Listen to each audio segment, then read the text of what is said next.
যুক্তি, অনুমান এই প্রসঙ্গগুলো আসবে। তাহলে কি যুক্তি কাকে বলে, তাই তো? আমাদের একেবারে প্রাথমিক লগ্নে একদম প্রথমে যুক্তি কি আমাদের জানতে হবে।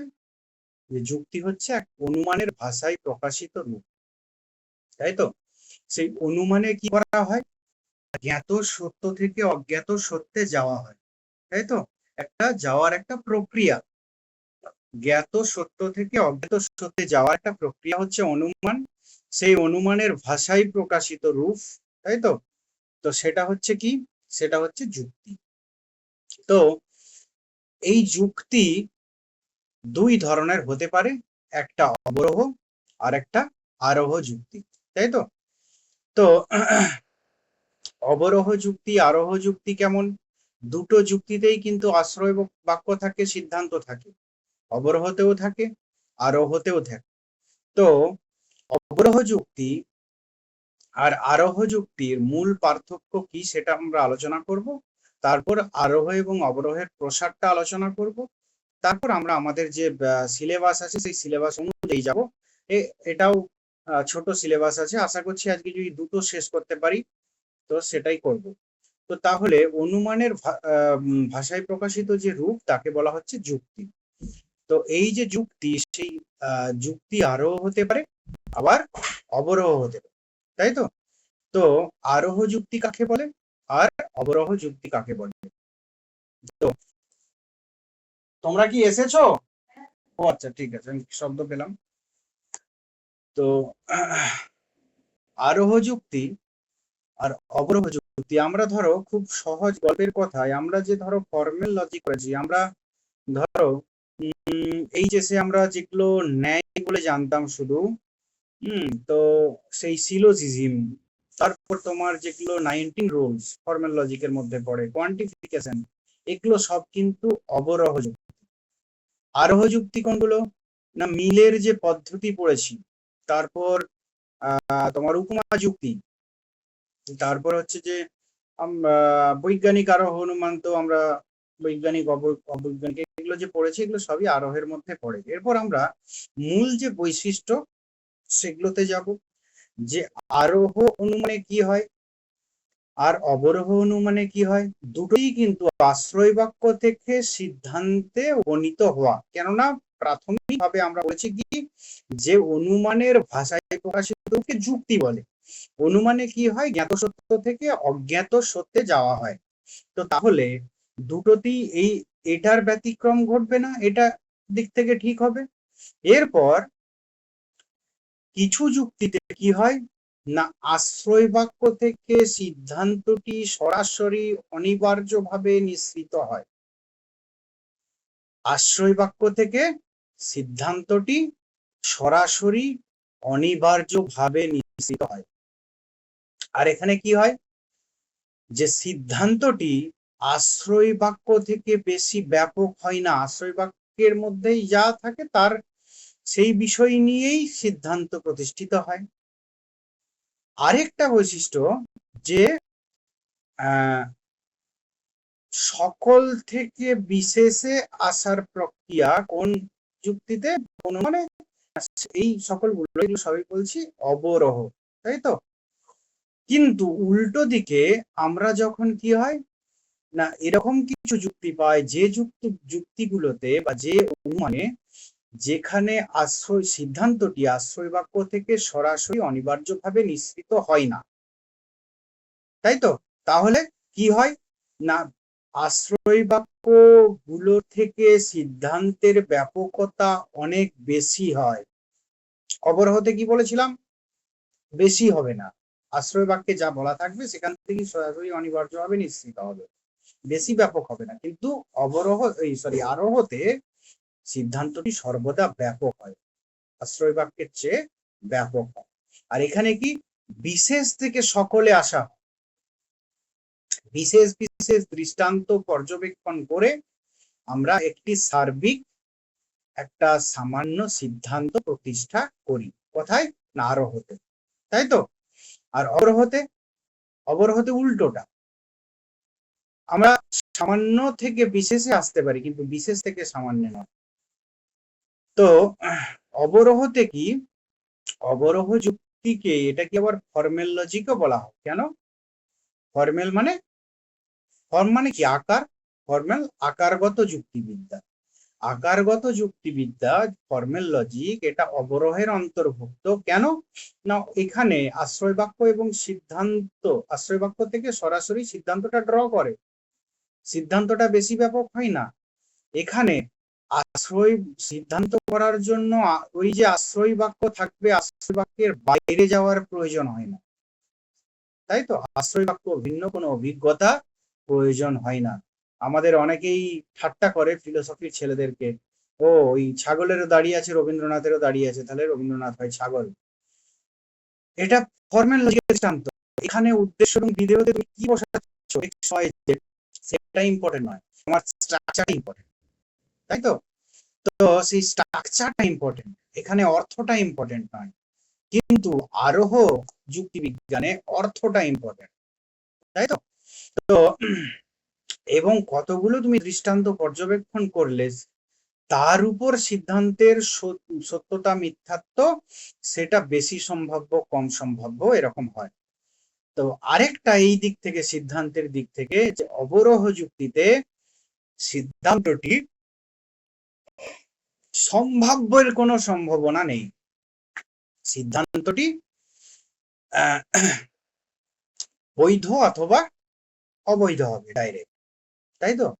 কিন্তু ওই সম্ভাব্য কি অসম্ভাব্য, তাই তো, প্রবাবেল, এরকম হবে না।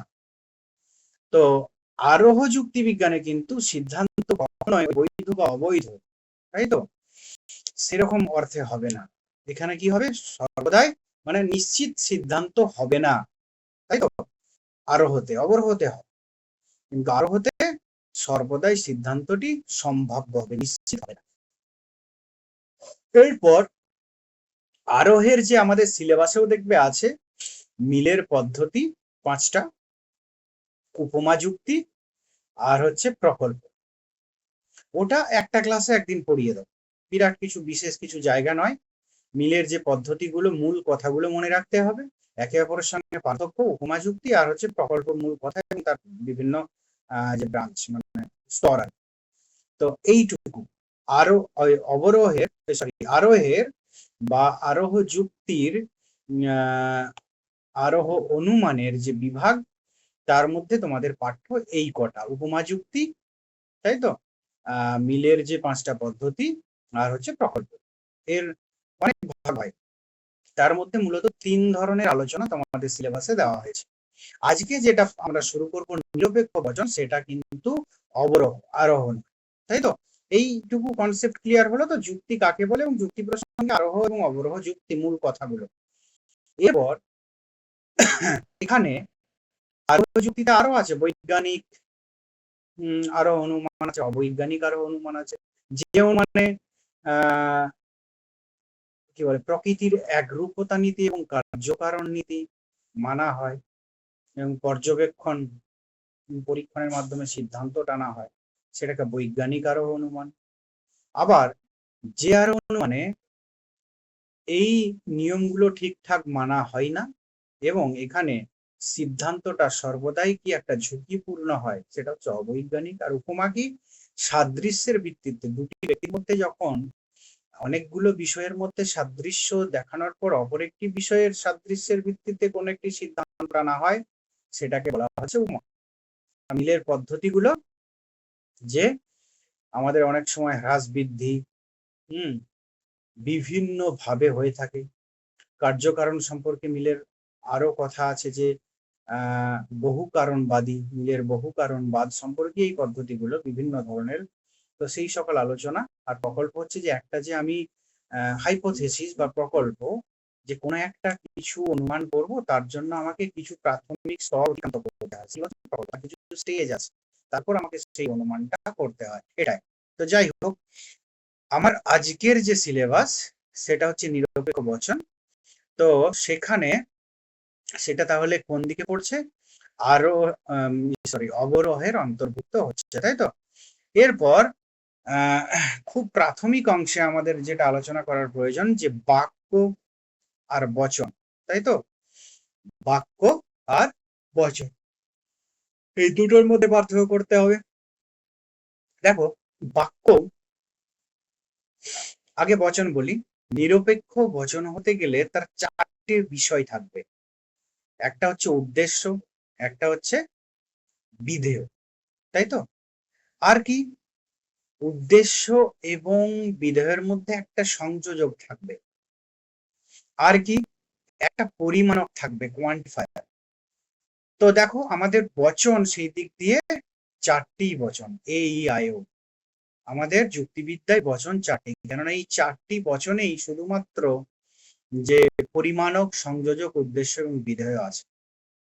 তাহলে যে যার পরিমাণক এবং উদ্দেশ্য বিধেয় এবং উদ্দেশ্য বিধেয়ের মধ্যে একটি সংযোজক, সম্বন্ধ স্থাপনকারী সংযোজক বর্তমান, সকল মানুষই মরণশীল জীব। এখানে কি সকলটা হচ্ছে কি পরিমাণক, মানুষটা কি উদ্দেশ্য, হয় বা নয়, যেটা কোনো বচনে নয় আছে, এটা হচ্ছে কি সংযোজক, আর একটা বিধেয়, তাই তো? হয় মরণশীল, মরণশীলতা এটা মরণশীল, এটা বিধেয়।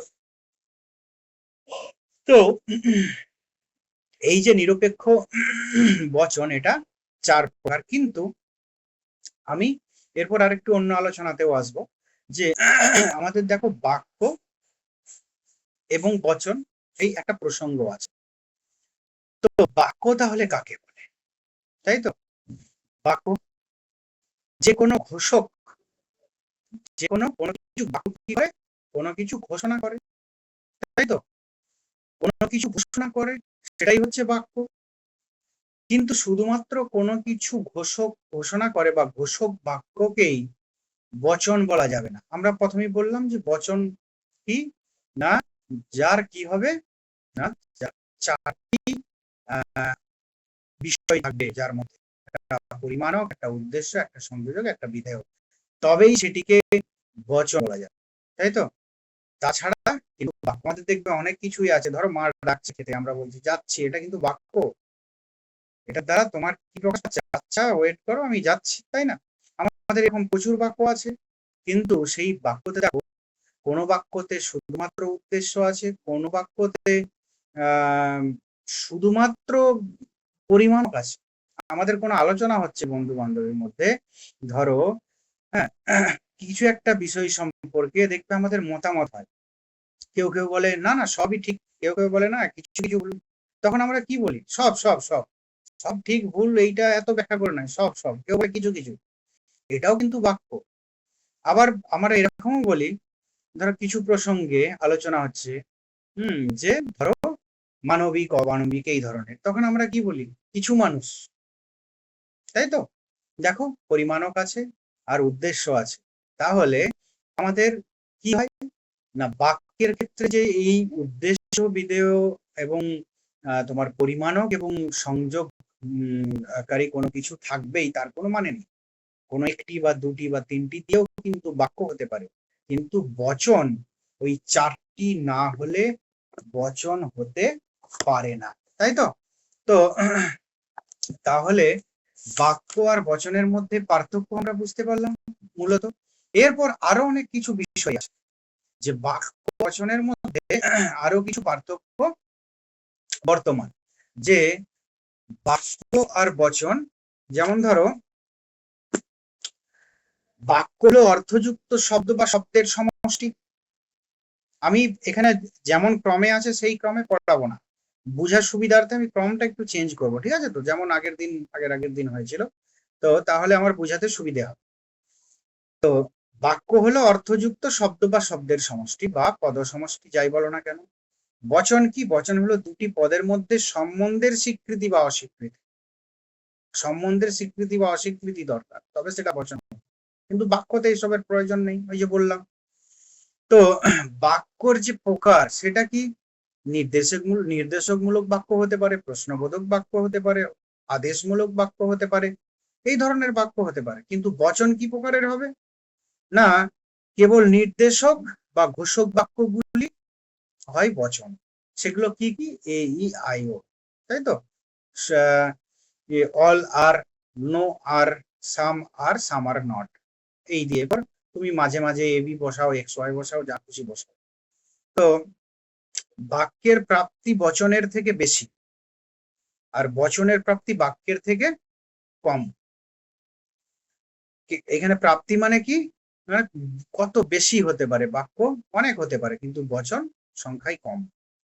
তো বাক্যে গুণ পরিমাণ উল্লেখ থাকে না, কিন্তু বচনে গুণ পরিমাণ ইত্যাদি উল্লেখ থাকে, সেটা আমরা এরপর পড়াবো। তো কোন একটি বচনের সেটি কোন একটি বচনকে আমরা গুণ এবং পরিমাণ অনুসারে ভাগ করতে পারি, তা আমরা একটু পরেই আমরা বলবো, সে বিষয়ে আলোচনা করব। তো তাহলে আমরা বাক্য এবং বচনের কথাতে এলাম, তাই তো। মূলত কি বললাম, যে ঘোষক বাক্য যা কিছু ঘোষণা করে, তাই তো, সেটাই হচ্ছে কি, যা কিছু ঘোষণা করে, এটাই কি, মানে যার দ্বারা কিছু ঘোষণা করা হয় তাকেই বলা হচ্ছে কি, বাক্য। কিন্তু বচন হতে গেলে শুধু ঘোষক বাক্য হলেই হবে, ঘোষক বাক্য তো হতেই হবে। ঘোষক বাক্যের সঙ্গে আবার কি হতে হবে, সঙ্গে তার মধ্যে, তাই তো, কোনো একটি সম্বন্ধের স্বীকৃতি বা অস্বীকৃতির প্রয়োজন হয়, তাই তো। যেমন উদাহরণ দেওয়া আছে, দেখো যে আমটি হয় পাকা, আমটি নয় পাকা, মানুষ হয় স্বার্থপর, মানুষ নয় স্বার্থপর, দুটোই হবে। তো তাহলে দেখো, এক ক্ষেত্রে সম্বন্ধের স্বীকৃতি, এক ক্ষেত্রে সম্বন্ধের অস্বীকৃতি। তো তাহলে এই যে বচন, সেই বচনটা কি শুধুমাত্র ঘোষক বাক্য হলে হবে না, তার সঙ্গে সম্বন্ধের স্বীকৃতি আর অস্বীকৃতি। এরপর আরেকটা বিষয়, যে শুধুমাত্র সম্বন্ধের স্বীকৃতি আর অস্বীকৃতি হলেই কিন্তু হবে না, বচনের মধ্যে একটা পরিমাণক প্রয়োজন, তাই তো। সেই বচনটি সকল সম্বন্ধীয়, নাকি সেই বচনটি কতক সম্বন্ধীয়, কিছু সম্পর্কে বলা, মানে প্রকাশ করা হচ্ছে, ঘোষণা করা হচ্ছে সেই বচনটি, তাই তো, এটাও প্রয়োজন।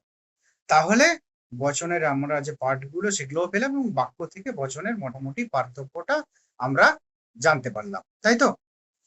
এরপর যেটা আমার আলোচনা, যে আমাদের যে বচন, সেই বচন যে এটা হতে পারে সত্য, হতে পারে আবার কি হতে পারে, মিথ্যাও হতে পারে। যে কোনো বচন সত্য হতে পারে, আর কোনো একটি বচন আবার মিথ্যাও হতে পারে। কি হিসাবে মিথ্যা, যেমন ধরো আমরা বলছি সকল মানুষ হয় মরণশীল জীব, এটা হচ্ছে সত্য বচন। আবার বলছি সকল পশু হয় পাখি, এটা মিথ্যা বচন।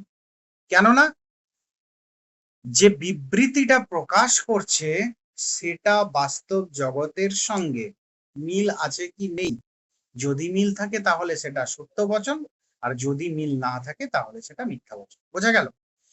তো তাহলে যুক্তিবিজ্ঞান অনুসারে বচন সত্য এবং মিথ্যা হতে পারে। এরপর যেটা বচনের শ্রেণী বিভাগ, তাই তো। আমরা তাহলে বাক্য থেকে আমরা বচনকে কাট করে নিলাম, আলাদা করে নিলাম। আমাদের এরপর আলোচনাটা পুরোটাই কি হবে না, পুরোটাই আমাদের হবে কি, বচন সংক্রান্ত, নিরপেক্ষ বচন, তাই তো, ক্যাটেগরিক্যাল প্রপোজিশন। তো এই নিরপেক্ষ বচন এর শ্রেণীবিভাগ কি হতে পারে, এর শ্রেণীবিভাগ হতে পারে একটা হচ্ছে, সরি আমি ভুল বললাম, এই নিরপেক্ষ বচন ছাড়া আর কি হতে পারে, আমাদের বচন সম্পর্কে আলোচনা হচ্ছে, বচনের বিভাগ। তাহলে বচনের একটা বিভাগ হচ্ছে নিরপেক্ষ বচন, আরেকটা বচন হচ্ছে কি সাপেক্ষ, আরেক ধরনের বচন কি সাপেক্ষ বচন। সেই সাপেক্ষ বচনের প্রকার কি, সেটা মূলত দুই প্রকার, একটা হচ্ছে প্রাকল্পিক আর একটা হচ্ছে বৈকল্পিক। নিরপেক্ষ বচন আর সাপেক্ষ বচন। সাপেক্ষ বচনের আবার দুটো কি, প্রাকল্পিক এবং বৈকল্পিক, তাই তো। তাহলে বচনের যদি শ্রেণী বিভাগ, একদিকে নিরপেক্ষ একদিকে সাপেক্ষ। সাপেক্ষ বচনের আবার দুটো, প্রাকল্পিক আর বৈকল্পিক। এই হচ্ছে আমাদের বচনের শ্রেণী বিভাগ। তো যাই হোক, তো নিরপেক্ষ কেন কথাটা ইউজ করা হচ্ছে, নিরপেক্ষ বা বলা হচ্ছে শর্তহীন বচন। এখানে নিরপেক্ষ শুধু বচন কেন বলা হলো না, নিরপেক্ষ সাপেক্ষর প্রশ্নটা কেন আসছে, নিরপেক্ষ বচনে নিরপেক্ষর যে কথাটা আসছে তার কারণ হচ্ছে কি না, এই বচনে উদ্দেশ্য বিধেয় পদের সম্বন্ধ কোনো শর্তের উপর নির্ভর করে না, নিঃশর্ত। এই প্রত্যেকটি বচনই দেখো, সকল মানুষ হয় মরণশীল, সকল মানুষ হয় বুদ্ধিবৃত্তি সম্পন্ন, কোনো কোনো ফুল হয় লাল, কোনো কোনো ফুল নয় লাল, কোনো মানুষ নয় অমর। দেখো এখানে উদ্দেশ্য এবং বিধেয়ের মধ্যে কোনো কিন্তু শর্ত নেই যে যদি মানুষ হয় তাহলে অমর হবেই, তাই তো? এই এরকম নয়, যদি ফুল হয় লাল হবেই, দেখো এই ধরনের শর্ত নেই। কিন্তু সাপেক্ষ বচন মানে যে বচনের উদ্দেশ্য বিধেয় কোনো শর্তের উপর শর্ত সাপেক্ষে বা শর্তের উপর নির্ভর করে, তাই তো? তো যখন কোনো বচনের উদ্দেশ্য এবং বিধেয় কোনো বিশেষ শর্তের উপর নির্ভর করে তখন সেটাকে বলা হচ্ছে সাপেক্ষ বচন। সাপেক্ষ বচন আবার দুই প্রকার। তো সাপেক্ষ মানে যদি তবে, হয় অথবা, নয় নতু বা, এই ধরনের ব্যাপার।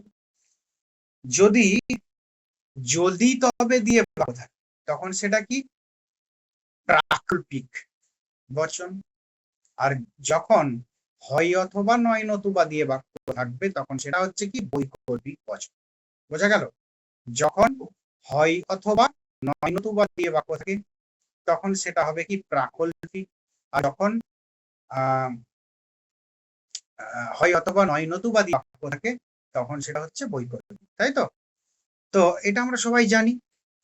তো তাহলে আমরা কি পেলাম? আমরা বাক্য এবং বচনের মধ্যে পার্থক্য পেলাম, বচন কটা সেটা জানতে পারলাম এই আয়ও, এবং কি বচনের শ্রেণীবিভাগ জানতে পারলাম। এবং সেই যে শ্রেণীবিভাগ হলো সেখানে কিন্তু আগেই যে আলোচনা হয়েছে যে নিরপেক্ষ বচনের শ্রেণীবিভাগ চারটে এই আয়ও। তো তাহলে প্রথম যে বিভাগ নিরপেক্ষ বচন, সেই নিরপেক্ষ বচন কত প্রকার? আমাদের যুক্তিবিজ্ঞানে এই 4 প্রকার, কেবল এবং কেবলমাত্র এই 4ই প্রকার, 4-এর কমও নয়, 4-এর বেশিও নয়। তো এই 4টে হচ্ছে নিরপেক্ষ বচন। আর যেগুলো কোনো কন্ডিশনাল আর কি, কন্ডিশনাল প্রপোজিশন যেগুলো, সেগুলো কি? শর্ত মানে সাপেক্ষ বচন বা শর্ত সাপেক্ষ বচন, সেটা প্রাকল্পিক হতে পারে আবার বৈকল্পিক হতে পারে। যাই হোক, এরপর আমরা যেখানে যাব যে নিরপেক্ষ বচনের শ্রেণীবিভাগের, এটা তো আমরা বলেছি এই আয়ও, কিন্তু এরপর যেটা অংশ উপাদান দেখো সেটাও বলা হয়েছে। এরপর আমাদের যেটা প্রয়োজন যে নিরপেক্ষ বচনের গুণ এবং পরিমাণ, তাই তো? এবং সেই অনুসারে নিরপেক্ষ বচনের যে শ্রেণীবিভাগ। তো যাই হোক, আমরা মোটামুটি নিরপেক্ষ বচন পেয়ে গেছি, কটা শ্রেণীবিভাগ সেটাও পেয়েছি। এরপর আমাদের মূল জানা দরকার গুণ এবং পরিমাণ নিরপেক্ষ বচনের, তাই তো? তো দেখো আমাদের যে এই আয়ও 4টে নিরপেক্ষ বচন আছে, 4টি নিরপেক্ষ বচনের মধ্যে গুণ অনুসারে 2টি বিভাগ আর পরিমাণ অনুসারে 2টি বিভাগ। গুণ অনুসারে কোনো কিছু কি হতে পারে? সদর্থক না হলে নঙর্থক হবে। আর পরিমাণ অনুসারে সেটা হলে সামান্য হবে, না হলে বিশেষ হবে, তাই তো? সদর্থক বা হ্যাঁবাচক আর নঙর্থক বা নাবাচক হবে। আর পরিমাণ অনুসারে বচন কি হলে সার্বিক বা সামান্য হবে, ইউনিভার্সাল, আর না হলে পার্টিকুলার বিশেষ, তাই তো? হলে অ্যাফার্মেটিভ নেগেটিভ হবে গুণ অনুসারে যে কোনো একটা, আর কি হবে? ইউনিভার্সাল না হলে পার্টিকুলার। তাহলে আমাদের 4টে বচন। গুণ অনুসারে 2টি ভাগ, পরিমাণ অনুসারে 2টি ভাগ, মানে দুটি করে 4। গুণ অনুসারে 2টি সদর্থক বচন, 2টি নঙর্থক বচন। আমরা জানি সদর্থক বচন কোন 2টি? এ এবং আই। আর নঙর্থক বচন কোন 2টি? ই এবং ও। আর পরিমাণ অনুসারে যে 2টি বিভাগ সেখানে কি? সামান্য একটা, একটা বিশেষ। সামান্য বচন কোন 2টি? একটা হচ্ছে এ আর একটা ই। আর বিশেষ বচন কোনটা? না আই আর ও, তাই তো? ক্লিয়ার? এরপর আরেকটা কথা, যে নিরপেক্ষ বচনের উদ্দেশ্য বিধেয় পদের মধ্যে সম্বন্ধের স্বীকৃতি প্রকাশিত হয়। যে নিরপেক্ষ বচনের উদ্দেশ্য এবং বিধেয়ের মধ্যে, বিধেয় পদের মধ্যে সম্বন্ধের স্বীকৃতি বোঝায়, প্রকাশিত হয়, তাকে সদর্থক বচন। দেখো এ বচন এবং আই বচন, এই দুটোর মধ্যে কি? উদ্দেশ্য এবং বিধেয়ের মধ্যে সম্বন্ধের স্বীকৃতি বোঝাচ্ছে। সকল মানুষ হয় স্বীকৃতি, কোনো কোনো মানুষ হয়, দেখো স্বীকৃতি। তাই তো? আবার যে বচনে উদ্দেশ্য বিধেয়ের মধ্যে সম্বন্ধের অস্বীকৃতি বোঝায়, কোনো কোনো নয়, কোনো নয়, দেখো সম্বন্ধের অস্বীকৃতি। এই জন্য যে বচনগুলি সম্বন্ধের স্বীকৃতি বোঝায় উদ্দেশ্য এবং বিধেয়ের মধ্যে, যে বচনগুলিতে, তাকে বলা হচ্ছে সদর্থক বচন, এআরআই। আর যে বচনগুলিতে সম্বন্ধের অস্বীকৃতি বোঝাচ্ছে সেই বচনগুলিকে বলা হচ্ছে নঙর্থক বচন, ই এবং তোমার ও। আর সামান্য অনুসারে বলেছিলাম ইউনিভার্সাল আর পার্টিকুলার, সামান্য এবং বিশেষ। তো এই সামান্য কাকে বলা হবে না, যখন কোনো বচনের মানে যে নিরপেক্ষ বচনের বিধেয়টি সমগ্র উদ্দেশ্য সম্পর্কে স্বীকার বা অস্বীকার করে, তখন বলা হচ্ছে সামান্য বচন। যে বচনের বিধেয় পদটি সমগ্র উদ্দেশ্য পদ সম্পর্কে স্বীকার বা অস্বীকার করে, সকল মানুষ হয় মরণশীল। তাহলে এই যে মরণশীলতা নামক বা মরণশীল যে বিধেয় পদ, এই বিধেয় পদটি সমগ্র মানুষ সম্পর্কে কি করে, যে স্বীকার বা অস্বীকার, এখানে স্বীকার করছে। আবার ই বচনে কোনো মানুষ নয় অমর, অমর নামক এই বিধেয় পদটি এটা সকল মানুষ সম্পর্কে অস্বীকার করছে, তাই তো? তার জন্য এ আর ই হলো universal proposition, universal categorical proposition. আর দ্বিতীয়ত, যে বচনের বিধেয় পদটি আংশিক উদ্দেশ্য সম্পর্কে স্বীকার বা অস্বীকার করে বা করছে করে, সেটা হচ্ছে কি, সেটা বিশেষ বচন। দেখো আই বচনে বিধেয় পদ কি করে, আংশিক উদ্দেশ্য পদ সম্পর্কে স্বীকার বা অস্বীকার করে। আমরা বলছি কোন কোন লেবু হয় মিষ্টি, এই মিষ্টি নামক বিধেয় পদটি এটা সকল লেবু সম্পর্কে নয়, কোন কোন লেবু সম্পর্কে, দেখো এখানে স্বীকার করছে, স্বীকৃত হচ্ছে লেবু সম্পর্কে মিষ্টতা, কেননা অনেক লেবু অমিষ্টও আছে, তাই না? তো আবার কি বলে তোমার ও বচনে দেখো, কোন কোন ফুল নয় লাল। দেখো লাল এই বিধেয় পদটি আংশিক উদ্দেশ্য পদ সম্পর্কে অস্বীকার করছে। যখন বিধেয় পদটি সমগ্র উদ্দেশ্য পদ সম্পর্কে স্বীকার বা অস্বীকার করবে, তখন সেটা কি সামান্য বচন। স্বীকার করলে সেটা হচ্ছে সামান্য সদর্থক, আর অস্বীকার করলে সামান্য নগর্থক, তাই তো? একইভাবে বিশেষ বচন কোনটা, যখন বিধেয় পদটি সমগ্র উদ্দেশ্য পদ সম্পর্কে স্বীকার অস্বীকার করে না, আংশিক কিছু কিছু মানে উদ্দেশ্য পদ সম্পর্কে স্বীকার বা অস্বীকার করে, তখন সেটা বিশেষ। আই বচনের ক্ষেত্রে কিছু কিছু স্বীকার, মানে কিছু কিছু স্বীকার, আর ও বচনের ক্ষেত্রে কিছু কিছু অস্বীকার। ওই জন্য এই আই এবং ও বচন এই দুটোই হচ্ছে বিশেষ বচন, ঠিক আছে? আই বচনটা হচ্ছে বিশেষ সদর্থক, আর ও বচনটা বিশেষ নগর্থক। তাহলে এই গুণ এবং পরিমাণ অনুসারে বচনের যে বিভাগ এ ই আই ও, প্রথমটি হচ্ছে কি, একদিক থেকে দেখো এটা হচ্ছে সদর্থক। কেন সদর্থক? যে উদ্দেশ্য এবং বিধেয়ের মধ্যে সম্পর্কটা কি, যে স্বীকৃতি, তাই তো? তার জন্য এটা সদর্থক। তথাপি এটা সামান্য বচন, তাই তো, ইউনিভার্সাল। আবার ই বচন, এটা দেখো ই বচন এটা নগর্থক, কেননা উদ্দেশ্য এবং বিধেয়ের মধ্যে এখানে অস্বীকৃতির সম্পর্ক।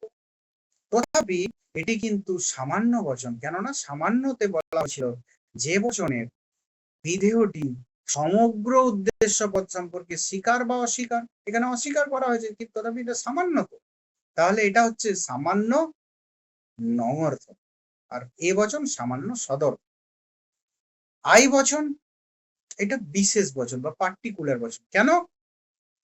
না, এখানে বিধেয়টি সমগ্র উদ্দেশ্য সম্পর্কে নয়, কিছু উদ্দেশ্য সম্পর্কে স্বীকার করা, মানে উদ্দেশ্য সম্পর্কে স্বীকার করা হয়েছে এখানে, তার জন্য এটা বিশেষ বচন। তথাপি এটা কিন্তু সদর্থক বচন, তাহলে এটা বিশেষ সদর্থক বচন, কেননা এখানে উদ্দেশ্য এবং বিধেয়ের মধ্যে কি স্বীকৃতির সম্পর্ক। আর ও বচন সেখানে কি হয়েছে না, সেখানে উদ্দেশ্য এবং বিধেয়ের মধ্যে অস্বীকৃতি, মানে নঙর্থক। তথাপি বচনটা কিন্তু সামান্য বচন, কেন না বিধেয় বচন কি হয়েছে, বিধেয় বচন বিধেয় পদ সমগ্র উদ্দেশ্য পদ সম্পর্কে স্বীকার বা অস্বীকার করেন, এখানে কিছু উদ্দেশ্য পদ সম্পর্কে অস্বীকার করা হয়েছে, তার জন্য এটা বিশেষ বচন। তাহলে প্রথম কি হলো, এ বচন সামান্য সদর্থক, ই বচন সামান্য নঙর্থক, আই বচন বিশেষ সদর্থক, আর ও বচন বিশেষ নঙর্থক। বোঝা গেল এই পর্যন্ত? তাহলে আমাদের কি কি হলো, যুক্তি হলো, যুক্তির বিভাগ হলো, বাক্য হলো, বচন হলো, এবং সেই প্রসঙ্গে বচনের বিভাগ এবং নিরপেক্ষ বচনে এই আয়ও তার মূল বৈশিষ্ট্য, এবং সেটা গুণ এবং পরিমাণ অনুসারে যে শ্রেণী বিভাগ, সেই শ্রেণী বিভাগটা আসলে গুণ এবং পরিমাণগত ভাবে শ্রেণী বিভাগ, এবং তার একটা নাম আছে। এ বচনকে বলা হচ্ছে কি সামান্য সদর্থক, ই বচনকে বলা হচ্ছে সামান্য নঙর্থক, আয় বচনকে বলা হচ্ছে বিশেষ সদর্থক, আর ও বচনকে বিশেষ নঙর্থক। এটা হলো। এরপর আমাদের আরেকটা জিনিস লক্ষ্য করতে হবে, যেটাও কিন্তু আমাদের পরবর্তী ক্ষেত্রের জন্য খুব গুরুত্বপূর্ণ। সেটা কি না, পদের ব্যাপ্যতা। যে নিরপেক্ষ বচনে বচন সম্পর্কে আমরা একটা কনসেপ্ট পাই, এগুলো কিন্তু মনে রাখবে। ব্যাপ্যতা ট্যাপ্যতা আশা করছি মনেই আছে। তো কোন বচনের কোন পদ ব্যাপ্য, এটা কিন্তু খুব ইম্পর্টেন্ট, যখন সিলোজিজম করানো হবে তখন মনে রাখতে হবে। তো যাই হোক, এই ব্যাপ্যতার ব্যাপারটা কি সেটা আমাদের একটু জানতে হবে। তো এই যে নিরপেক্ষ বচন, সেখানে আমরা তাহলে মূলত জানলাম কি, যে এইটা বচন কি না বাক্য থেকে আলাদা একটি ঘোষক বাক্য, এটাও ঘোষক বাক্য কিন্তু আলাদা ঘোষক বাক্য, যে ঘোষক বাক্যের মধ্যে চারটি বিষয় থাকে, যার মধ্যে স্বীকৃতি অস্বীকৃতির একটা সম্পর্ক থাকে আর বা সম্বন্ধ থাকে, আরেকটা কি থাকে, পরিমাণক থাকে। তো এই যে বচনগুলো উদ্দেশ্য পদ এবং বিধেয় পদ, দুটো পদ থাকে, এবং উদ্দেশ্য পদ এবং বিধেয় পদ একে একে এক একটিকে কি করে না, উদ্দেশ্য পদ একটি শ্রেণী বা জাতিকে, আর বিধেয় পদ একটি শ্রেণী বা জাতিকে নির্দেশ করে, তাই তো? যেমন আমরা বলছি সকল মানুষ হয় মরণশীল জীব, তাহলে মানুষ একটি শ্রেণীকে নির্দেশ করছে, আর মরণশীলতা নামক একটি শ্রেণীকে নির্দেশ করছে বিধেয়। এরপর ব্যাপ্যতা বলতে আমরা কি বুঝি না, কোনো একটি পদের দ্বারা নির্দেশিত জাতি বা শ্রেণীর কতটুকু অন্তর্ভুক্ত করা হয়েছে তাকেই বোঝায়। আরো যদি সহজ করে বলা হয় যে বলতে পদ নির্ধারিত জাতি, ওই উদ্দেশ্য পদ এবং বিধেয় পদ দুটি একটি জাতিকে নির্দেশ করছে, শ্রেণীকে নির্দেশ করে, তো সেই পদ নির্ধারিত জাতির ব্যাপ্তির তারতম্য বা ব্যাক্তার্থকে বোঝায়। তো আরো সহজ করে যদি বলি যে ওই যে নিরপেক্ষ বচনের উদ্দেশ্য শ্রেণী বা বিধেয় শ্রেণী, তাই তো? তো এইটা একটি শ্রেণী অপর শ্রেণীর অন্তর্ভুক্ত, কতটা অন্তর্ভুক্ত? যদি একটি শ্রেণী অপর শ্রেণীর সম্পূর্ণ অন্তর্ভুক্ত হয় তখন সেটাকে বলা হচ্ছে কি ব্যাপ্য, আর যখন অন্তর্ভুক্ত থাকে না তখন সেটাকে বলা হচ্ছে কি যে অব্যাপ্য। অনেক সময় কি করি, সকল মানুষ হয় মরণশীল, তাহলে দেখো এইখানে এ বচনের ক্ষেত্রে কি হচ্ছে, যে সকল মানুষ হয় মরণশীল। তাহলে দেখো এ বচনের ক্ষেত্রে প্রথমে কি আছে, মানুষ একটা শ্রেণী, আর কি মরণশীলতা নামক একটি শ্রেণী, তাই তো। তো এই যে মানুষ হয় মরণশীল, এখানে মানুষ একটি শ্রেণী আর মরণশীল এইটা একটা শ্রেণী। এখানে কি হচ্ছে না, মানুষ জাতির অন্তর্গত সকল সদস্যই মরণশীলতার অন্তর্ভুক্ত। মানুষ জাতির অন্তর্গত, মানুষ শ্রেণীর অন্তর্ভুক্ত কোনো একটি সদস্যও কিন্তু এরকম নয় যে মরণশীলতার অন্তর্ভুক্ত নয়। তাহলে মানুষ জাতির সকল ব্যক্তি, মানুষ শ্রেণীর সকল ব্যক্তি কিন্তু মরণশীলতার অন্তর্ভুক্ত। তার জন্য এই এ বচনের ক্ষেত্রে কি হয় না, উদ্দেশ্যকে ব্যাপ্য বলা হয়। কেননা এখানে কি বলা হয়, সকল মানুষ, এটা কিসের অন্তর্ভুক্ত না মরণশীলতার অন্তর্ভুক্ত। তাহলে এখানে যে বচনটা হয়েছে সেটা কি না, এই বচনের সমগ্র উদ্দেশ্য পদ এটা কিসের অন্তর্ভুক্ত, বিধেয়র অন্তর্ভুক্ত। তার জন্য এখানে এ বচনে কি হয় না উদ্দেশ্য পদ ব্যাপ্য। ই বচনের ক্ষেত্রেও কিন্তু কি হয় না উদ্দেশ্য পদকে কি বলা হয়, ব্যাপ্য, তাই তো। তো ই বচনে কি হয় না, ই বচনের ক্ষেত্রে কোনো মানুষ নয় মরণশীল, কোনো মানুষ নয় মরণশীল। না, ই বচনের ক্ষেত্রে হচ্ছে যে উদ্দেশ্য হবে বিধেয় হবে, উভয় পদই। কেননা এখানে দেখো কোনো মানুষ, তাহলে মানুষ শ্রেণী আর মরণশীল দিয়ে হবে না, এখানে হচ্ছে অন্য কিছু দিয়ে হবে।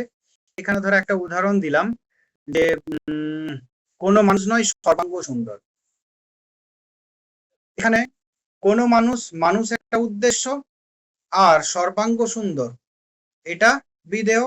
তাহলে এখানে মানুষ শ্রেণী, সর্বাঙ্গ সুন্দরের শ্রেণী। এই বচনটিতে বিধেয় পদ সর্বাঙ্গ সুন্দর, উদ্দেশ্য পদ মানুষ শ্রেণীর সম্পূর্ণ জাতি সম্পর্কে অস্বীকার করা হয়েছে। তাহলে এ বচনে কি হয়েছে, এ বচনের বিধেয় শ্রেণীটা কি করে, সমগ্র উদ্দেশ্য পদ সম্পর্কে স্বীকার করে। আর ই বচনে কি করে না, এখানে সর্বাঙ্গ সুন্দর যে বিধেয় পদ, এটা কি উদ্দেশ্য পদ মানুষ শ্রেণীর সম্পূর্ণ জাতি সম্পর্কে অস্বীকার করেছে। সেই জন্য কি মানুষ এই উদ্দেশ্য পদ ব্যাপক। আবার আরেকটা দিকে দেখি যে কিন্তু বিধেয় পদটির সম্পর্কে স্পষ্টভাবে কিছু বলা হয়নি, তাই তো। তো বচনটি থেকে কি বোঝা যায় যে মানুষ শ্রেণীটি সমগ্রভাবে সর্বাঙ্গ সুন্দর শ্রেণীর বহির্ভূত, সমগ্রভাবে সর্বাঙ্গ সুন্দরের বহির্ভূত। কারণ কোনো মানুষই সর্বাঙ্গ সুন্দর নয়। যুক্তিবিজ্ঞানে কোনো একটি পদ অস্বীকার করার অর্থ কি, পদটির সম্পূর্ণ ব্যক্তার্থকে অস্বীকার করা। তো এখানে সর্বাঙ্গ সুন্দর সমগ্র মানুষ সম্পর্কে অস্বীকার করাই কি হয়েছে, ব্যাপ্য হয়েছে। তাহলে দেখো এই এ বচনের ক্ষেত্রে এখানে শুধু উদ্দেশ্য পদটা ব্যাপ্য হচ্ছে। এখানে সকল মানুষ হয় মরণশীল, মরণশীল কি হচ্ছে না, সকল মানুষ মরণশীলতার অন্তর্ভুক্ত হয়ে যাচ্ছে, তাই তো। ই বচনের ক্ষেত্রে হয় একটু আলাদা, এখানে স্বীকৃত হচ্ছে এ বচনে, কিন্তু মরণশীলতাটাকে আর ব্যাপ্য বলা যাবে না। কেননা মরণশীলতা সম্পর্কে এরকম কিন্তু হয় না যে মরণশীলতা তোমার কি বলবো, এটা তো সকল মানুষ সম্পর্কে প্রযোজ্য হয়েই যাচ্ছে, তাই তো। তো এখানে ওই জন্য এ বচনটা ব্যাপক। ই বচনে অস্বীকৃতিমূলক, এখানে নমর্থক। তো এখানে কি সর্বাঙ্গ সুন্দর আর মানুষ, কোনো মানুষ সম্পর্কেই সর্বাঙ্গ সুন্দর এটা কিন্তু প্রযোজ্য নয়। তাহলে কি, তাহলে মানুষের সকল সম্পর্কে প্রযোজ্য হচ্ছে, সর্বাঙ্গ সুন্দর নয় এটা। আবার কি হচ্ছে, সর্বাঙ্গ সুন্দর দ্বিতীয় অর্থটা কি, সর্বাঙ্গ সুন্দর শ্রেণীর কি সমগ্র হবে, সর্বাঙ্গ সুন্দর শ্রেণীর বহির্ভূত হচ্ছে। আরেকটা হচ্ছে কি না, কোনো একটি পদ অস্বীকার করার অর্থ হচ্ছে কি পদটির সম্পূর্ণ ব্যক্তার্থকে অস্বীকার করা, সম্পূর্ণ ব্যক্তার্থকে অস্বীকার করা হচ্ছে, তাই তো। তাহলে এখানে সর্বাঙ্গ সুন্দর সমগ্র মানুষ সম্পর্কে অস্বীকার করায় কি হচ্ছে, নিজেও ব্যাপক হয়ে যাচ্ছে। তাহলে সমগ্র সম্পর্কে যখন স্বীকার বা অস্বীকার, তাই তো, সেটা হচ্ছে ব্যাপ্যতার মূল। তো স্বীকার বা অস্বীকার মূলত, এরপর সেটা সমগ্র সম্পর্কে, তাই তো। তো ব্যাপ্য যখন সমগ্র সম্পর্কে স্বীকার বা অস্বীকার করা হয় তখন সেটা ব্যাপ্য হয়। তাহলে এ বচনের ক্ষেত্রে কিন্তু শুধু উদ্দেশ্য পদ, ই বচনের ক্ষেত্রে উদ্দেশ্য এবং বিধেয় উভয় পদ। আই বচনের ক্ষেত্রে দেখো, যে আই বচনের ক্ষেত্রে কোনো পদই কিন্তু ব্যাপ্য নয়। কেন ব্যাপ্য নয় না, কোনো কোনো গোলাপ হয় লাল, কোনো পদ ব্যাপ্য নয় কেন, এখানে দেখো এরকম হয়নি যে যত গোলাপ আছে সবই লাল, এরকমও নয়। আবার যত লাল কিছু আছে সব গোলাপ, এরকমও নয়। দেখো যে এখানে কোনো কোনো গোলাপ গোলাপ শ্রেণী এবং লাল শ্রেণী, গোলাপ শ্রেণী এবং লাল শ্রেণী, এরকম নয়। যেখানে মূল কথা কি, সমগ্র সম্পর্কে স্বীকার হচ্ছে না, সমগ্র সম্পর্কে অস্বীকার হচ্ছে না কোনোটাতে একে অপরে, তাই তো। তো এই কোনো কোনো গোলাপ হয় লাল, এই বচনটিতে কি হয় না, বিধেয় পদ লাল, উদ্দেশ্য পদ গোলাপ শ্রেণীর অন্তর্গত প্রতিটি গোলাপকে নির্দেশ না করে গোলাপ শ্রেণীর একটি অংশ সম্পর্কে স্বীকার করেছে, সমগ্র সম্পর্কে স্বীকার অস্বীকার হয়নি। অর্থাৎ গোলাপ পদটি সম্পূর্ণ ব্যক্তার্থ বহন না করে আংশিক ব্যক্ত বহন করা হয়েছে, তাই ব্যাপ্য নয়। আবার পূর্বোক্ত বচনের বিধেয় লাল পদটিও ব্যাপ্য, কেন, কারণ লাল বস্তুর সমগ্র শ্রেণী সম্পর্কে এখানে কিছু বলা হয়নি, তাই তো। কয়েকটি লাল গোলাপ ছাড়াও যে লাল বস্তু আছে তাদের অন্তর্ভুক্ত করা হয়নি। পৃথিবীতে শুধু লাল গোলাপ তো নেই, অনেক কিছুই লাল আছে, তার মধ্যে লাল গোলাপ একটি। তার জন্য আই বচনের কোনটি ব্যাপ্য নয়। তাহলে এ বচনের হলো উদ্দেশ্য পদ ব্যাপ্য, ই বচনের উভয় পদ ব্যাপ্য, আই বচনের উভয় পদই ব্যাপ্য নয়, আর ও বচনের বিধেয় পদ ব্যাপ্য। ও বচনের বিধেয় পদ কেন ব্যাপ্য, একটা উদাহরণ দিলে বোঝা যাবে। যে কোনো কোনো গোলাপ নয় লাল, কোনো কোনো গোলাপ নয় লাল, এখানে কোনো কোনো গোলাপ আর লালের যে সম্পর্ক এটার মতো আই বচনের, তাই তো। এখানে অংশ সম্পর্কে অস্বীকৃত করা হয়েছে, তাহলে এখানে ব্যাপ্যের কোনো প্রশ্ন নেই। দ্বিতীয়, যে এখানে লালটা মানে বিধেয়টা, এইটা এখানে ব্যাপ্য কি করে, কিন্তু বিধেয় পদ যে ব্যাপ্য, বিধেয় পদ লাল, এটা যে ব্যাপ্য হয়েছে কিভাবে বোঝা যাবে না, যুক্তিবিজ্ঞানে কোনো একটি পদ অস্বীকার করার অর্থ পদটির সম্পূর্ণ ব্যক্তার্থকে অস্বীকার করা। পূর্বোক্ত বচনটিতে মানে এই কোনো কোনো গোলাপ হয় লাল, এটিতে কি না, এই লাল বিধেয় পদটি গোলাপ সম্পর্কে অস্বীকার করা হয়েছে। এরপর দেখো ওই পদটির সম্পূর্ণ ব্যক্তার্থকে অস্বীকার করা হয়েছে।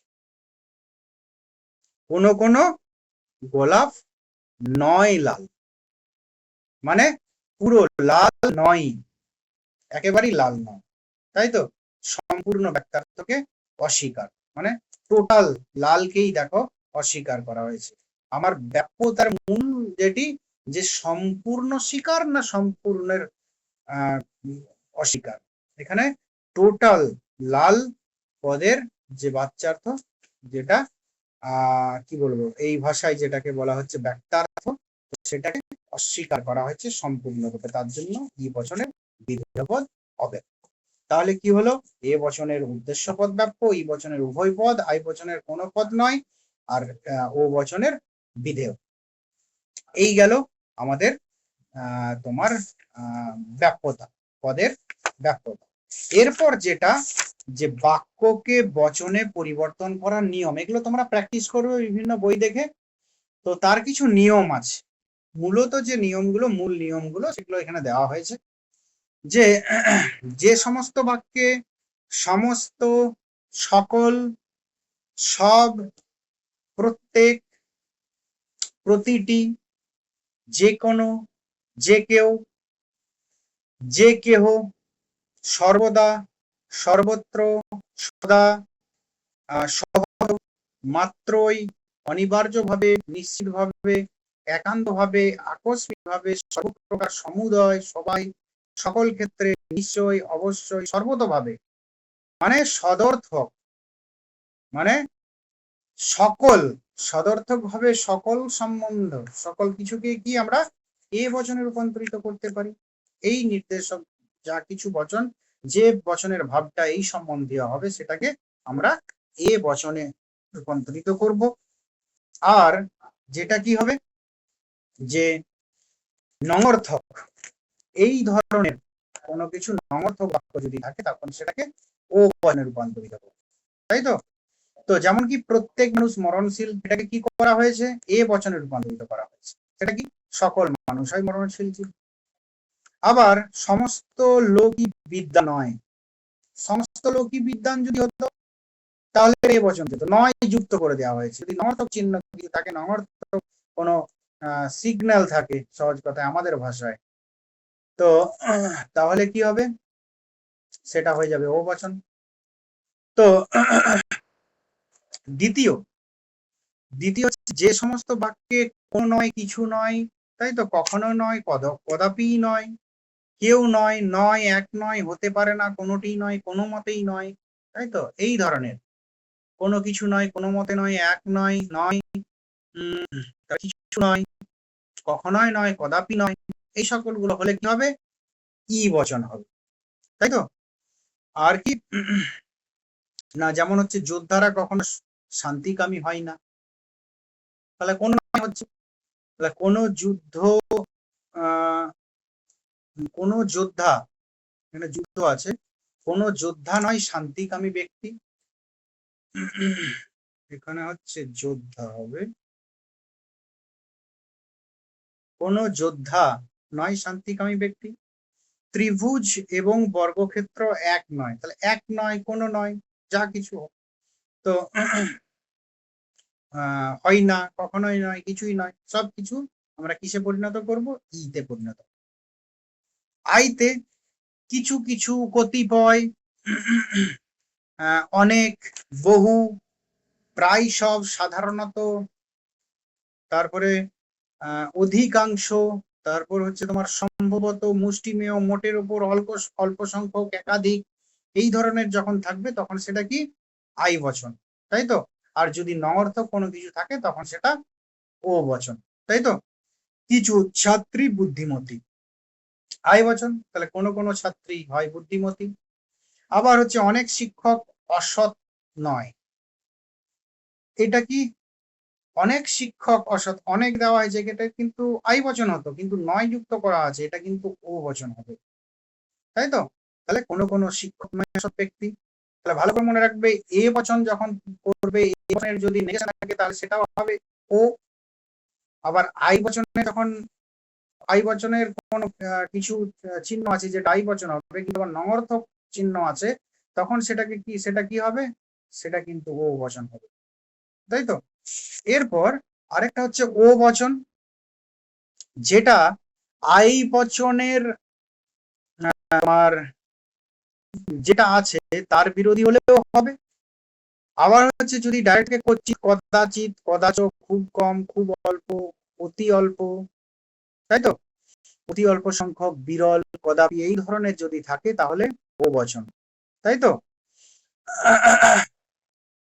আর নঅর্থক যদি থাকে তখন সেটা আই বচন। তাহলে ও বচনের যখন নঅর্থক থাকবে তখন সেটা হয়ে যাবে আই বচন, আর আই বচনের যখন নঅর্থক থাকবে তখন সেটা হয়ে যাবে ও বচন। তো কিছু মার্ক্সবাদীরা ঈশ্বরে বিশ্বাস করেন, ও বচন। কোন মার্ক্সবাদী নয় ঈশ্বরে বিশ্বাসী ব্যক্তি।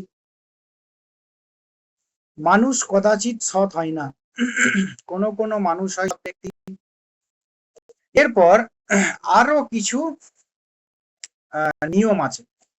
একটা হচ্ছে প্রক্ষেপক বচন, এক্সক্লুসিভ প্রপোজিশন, যেটা কি কেবলমাত্র, একমাত্র, শুধুমাত্র, ছাড়া নয়, ব্যতীত নয়, বাদে নয়, এই ধরনের শব্দগুলো যদি থাকে তাহলে কি করা হয় না, উদ্দেশ্য এবং এটা বচনটা হবে এ বচন, কিন্তু বচনে রূপান্তরিত করার সময় উদ্দেশ্য এবং বিধেয়ের স্থানটা চেঞ্জ হবে।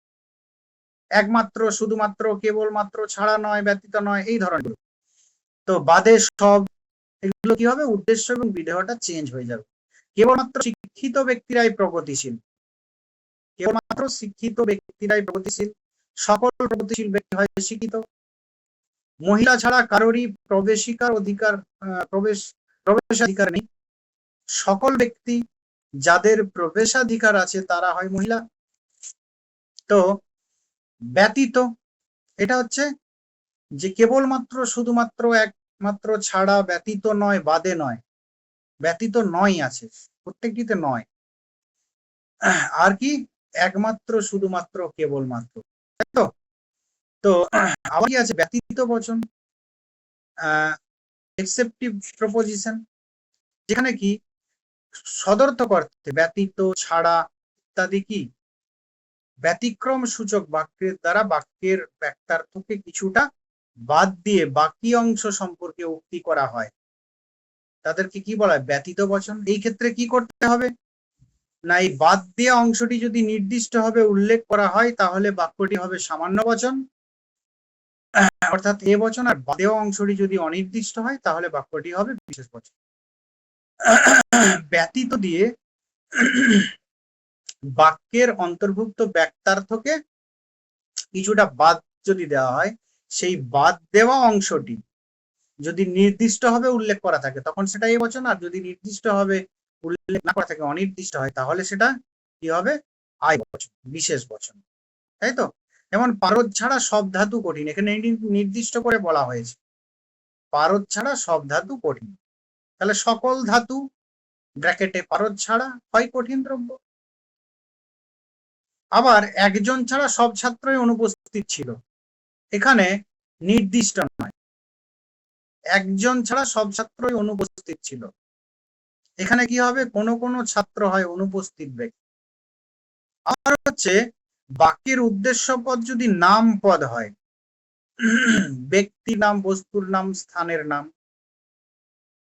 তো যেগুলোকে বলা হয় সিঙ্গুলার প্রপোজিশন, অথবা সর্বনাম পদ হয়, অথবা নির্দিষ্ট বিশিষ্ট পদ হয়, তখন কি হবে না, বাক্যটিকে সামান্য বচনে রূপান্তরিত করতে হবে। যেমন হচ্ছে রবীন্দ্রনাথ কবি, তাহলে রবীন্দ্রনাথ হন কবি, বা এই ন্যায় অনুমানটি বৈধ নয়, মানে এর যদি নঙর্থক কিছু হয়, এই ন্যায় অনুমানটি মানে পার্টিকুলার কোনো ন্যায় অনুমান, কোনো বিশেষ কিছু, তাই তো, তখন কিন্তু এটা কি হবে, যে যদি বৈধ হতো তাহলে এটা এ হতো, আর নয় যেহেতু যোগ করা হয়েছে নঙর্থক, নঙর্থক হলে ই। আগেরটা কি দেখলাম, সদর্থক, কি বলে, দুটোই সদর্থক, যখন ছাড়া, ব্যতীত এই ধরনের কিছু থাকে, যদি সকল সম্পর্কে যদি নির্দিষ্ট করে দেওয়া থাকে তখন এ, আর যদি অনির্দিষ্ট হয় আই। আর এখানে উদ্দেশ্য যদি সিঙ্গুলার হয় বা কোনো বিশেষ নামবোধক, বিশেষ কোনো কিছুকে বোঝানো হয়, তখন কি হবে, তখন সদর্থক হলে এ, আর নঙর্থক হলে ই বচন। আবার হচ্ছে এরকম কিছু আছে, যদি তাহলে, তাই তো, যত্র তত্র, যেখানে সেখানে, যখন তখন, যেথা সেথা, যারা তারা ইত্যাদি শব্দগুলি থাকে, তখন কি হবে না, এ বচনে রূপান্তরিত করতে হবে। আর নঙর্থক বাক্য থাকলে ই কিংবা ও, আর কি না, সেক্ষেত্রে ই আর ও হবে, সেটা কি নিজের অভিজ্ঞতার দ্বারা এটা কি রূপান্তরিত করতে হবে, সেই মতো বুঝে শুনে। যেমন কি উদাহরণ দেওয়া হলো যে যত্র তত্র, যেখানে সেখানে, যখন তখন, যেথা সেথা বলা হয়েছে, তাহলে যেখানে বাঘের ভয় সেখানে সন্ধ্যা হয়, এই ধরনের কিছু থাকে উপমামূলক। সকল বাঘের ভয়ের ক্ষেত্র হয় সন্ধ্যা হওয়ার ক্ষেত্র, এটা হচ্ছে এ বচন।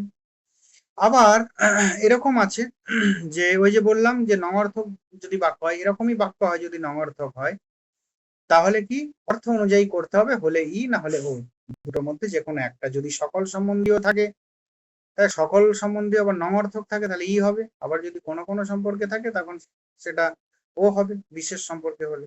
যারা লঙ্কায় যায় তারা সবাই রাবণ হয়, তাই তো? এটা কি হবে? ও বচন হবে। পার্টিকুলার কোনো কিছু যদি মানে বস্তু ব্যক্তিকে নির্দেশ করে বলা হতো, তখন কি হবে? তখন সেখানে এ হতো, কিন্তু এখানে বলা হয়েছে যারা লঙ্কায় যায় তারা সবাই রাবণ হয়। তো এখানে হবে কোনো কোনো লঙ্কায় যাওয়া ব্যক্তি নয় রাবণ। তো আরো কিছু আমাদের আছে যে অনেক সময় বাক্যের উদ্দেশ্য অংশ অনুপস্থিত থাকে, সেই ক্ষেত্রে আমাদের কি করতে হবে? এই জাতীয় বাক্যগুলি বলা হয় অসীম বচন বা ফিকশনাল পজিশন। তো এই বাক্যগুলিকে বচনে রূপান্তরিত করার সময় প্রথমত কি করতে হবে? কোনো পরিমাণ ব্যবহার করা যাবে না, আর কি সামান্য বচনে রূপান্তরিত করতে হবে। আর দ্বিতীয়টা হচ্ছে উদ্দেশ্য পদ থেকে বাস্তব অভিজ্ঞতার দ্বারা সরবরাহ করতে হবে। হচ্ছে এখন গরম, আবহাওয়াটি হয় গরম, আগুন লেগেছে, গৃহটি হয় এমন স্থান যেখানে আগুন লেগেছে। এরপর আবার এরকম কিছু বাক্য আছে যে যেমন হচ্ছে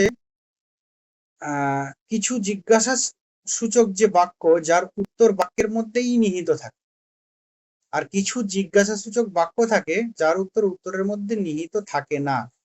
তো প্রথম প্রকারের যে তোমার জিজ্ঞাসা সূচক বাক্যের উত্তর বাক্যের মধ্যেই নিহিত থাকে, এই বাক্যই হচ্ছে আলোচ্য বিষয়।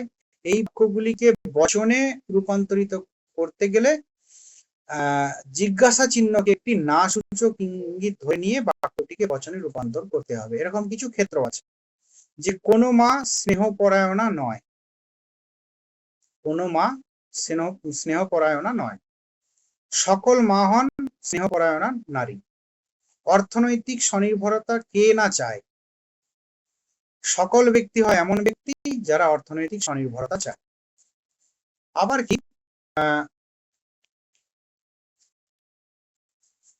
তোমার নাম কি? তোমার নামটি হয় আমার জিজ্ঞাসা। সর্বাঙ্গ সুন্দর মানুষ আছে কি? কোনো মানুষ নয় সর্বাঙ্গ সুন্দর ব্যক্তি। তো আরেকটা কি আদেশ সূচক, অনুজ্ঞা সূচক, উপদেশ সূচক, তাই তো? কোনো ইচ্ছা, কামনা, প্রার্থনা ইত্যাদি থাকলে কি হবে না প্রথমত বাক্যটিকে ঘোষক বাক্যে রূপান্তরিত করতে হবে। দ্বিতীয় কি, যে বাক্যের মূল বক্তব্যকে উদ্দেশ্য অংশে রাখতে হবে, বাক্যটি মূল কি বক্তব্য প্রকাশিত হয়েছে সেটা উদ্দেশ্য অংশে। তৃতীয়ত আদেশ, অনুরোধ, উপদেশ, প্রার্থনা, ইচ্ছা ইত্যাদি বিধেয় অংশে প্রকাশ করতে হবে। তিনটে নিয়ম এই ক্ষেত্রে, যে আদেশ, উপদেশ, অনুরোধ, প্রার্থনা, কামনা, বাসনা, ইচ্ছা, যে প্রথমত ঘোষক বাক্যে রূপান্তরিত করতে হবে, মূল বক্তব্যকে উদ্দেশ্যে রাখতে হবে, আর আদেশ, অনুরোধ, উপদেশ এগুলো বিধেয়তে রাখতে হবে। দরজাটি বন্ধ করো, এটা কি লজিক্যাল ফর্ম কি হবে? যে তোমার দরজাটি বন্ধ করা হয় আমার আদেশ। ভগবান তোমায় সুখী করুক, ভগবানের কাছে তোমার সুখ কামনা হয় আমার। তো আরেকটা হচ্ছে কি বিষয় সূচক, যেমন হচ্ছে হুররে, মানে প্রচন্ড আনন্দ, প্রচন্ড উৎফুল্লতায়, যেটা আমরা ওটাকে বলা হয় এক্সক্লেমেটরি সেন্টেন্স। তো এক্সক্লেমেটরি সেন্টেন্সে যে হুররে, আহা, মানে প্রচন্ড আনন্দ, প্রচন্ড উৎফুল্লতা, সেটা হচ্ছে বিস্ময় সূচক। তো সেই ক্ষেত্রে কি হয় না, এই ক্ষেত্রে বিস্ময় পরিহার করে ঘোষক বাক্যে বাক্যটিকে রূপান্তরিত করতে হবে এবং বচনে রূপান্তরিত করতে হবে। কি না, বিস্ময়টাকে বাদ দিয়ে, বিস্ময়টাকে পরিহার করে। যেমন হচ্ছে আহা কি চমৎকার দৃশ্য, এখানে বিস্ময়টিকে বাদ দিতে হবে কি করে না, দৃশ্যটি হয় চমৎকার দৃশ্য, এখানে আহাটা বাদ দেওয়া হয়েছে। ছি, একই কাজ করলো, এটা হচ্ছে ছিটা বাদ দেওয়া হয়েছে বিস্ময় সূচক, যেটা না তোমার এই কাজটি হয় নিন্দনীয় কাজ। তো যাই হোক, এই পর্যন্ত তোমাদের প্রথম চ্যাপ্টার। এরপর আমরা কিছু এই চ্যাপ্টারের কিছু আমরা কোশ্চেন দেখে নেব। তো আজকে অনেকেই জয়েন হয়নি। যাই হোক, নিচের কন্টেন্ট। হ্যাঁ, বলো। হ্যাঁ, না, আজকে আজকে একটু কম পড়াবো, কেন কালকে বেশি করে পড়াবো। অমাধ্যম অনুমানটা আজকে আর পড়াবো না। তো আজকে হচ্ছে এই গ্রহণ টহনের একটু ব্যাপার আছে, বাড়িতে একটু খাওয়া তাড়াতাড়ি হবে, ওই জন্য। এটাও ছিল অল্প জিনিস, কালকে আমি অমাধ্যম অনুমানের সঙ্গে আরেকটা কিছু পড়িয়ে দেবো, ঠিক আছে। কিন্তু ওই কি বলে নিরপেক্ষণের নিয়মগুলো পর্যন্ত হয়তো পড়িয়ে দেবো। তো এখানে কিছু প্রশ্নগুলো আমরা করে নিই একটু। নিচের কোনটি নিরপেক্ষ বচনের সংজ্ঞা, বুঝেছো তোমরা সবাই এটা? এই লজিকের তোমাদেরকে কি আমি পিডিএফ দিইনি?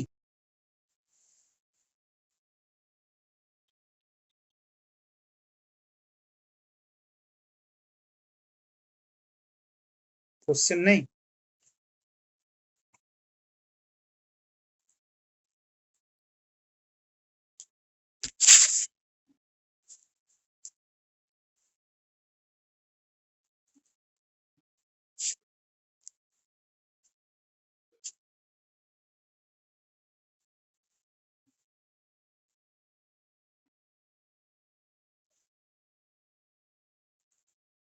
লজিক এটা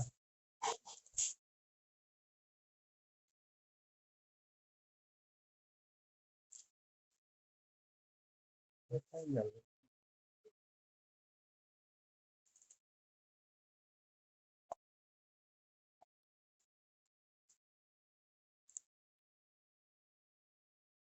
হুম।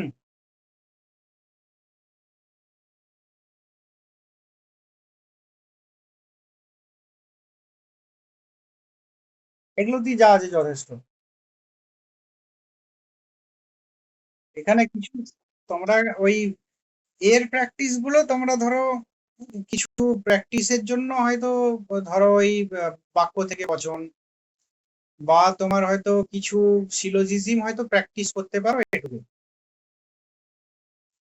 বা 19 রুলস কোয়ান্টিফিকেশনের জায়গাটায় যদি প্র্যাকটিস করতে চাও দু চারটে বেশি করে, সেই ক্ষেত্রে গ্রাজুয়েশনের বই থেকে করতে পারবে। অ্যানালজি আমি আচ্ছা, আমি পড়ে পড়ে দিলে তো হবে না তখন তোমাদের। এটা কোনটাই যে আমি দিয়েছিলাম, বুলিয়ান ইন্টারপ্রিটেশন কোয়ান্টিফিকেশন।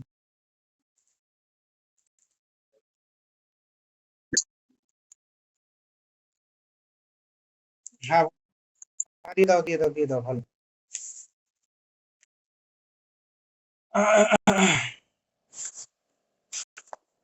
উম,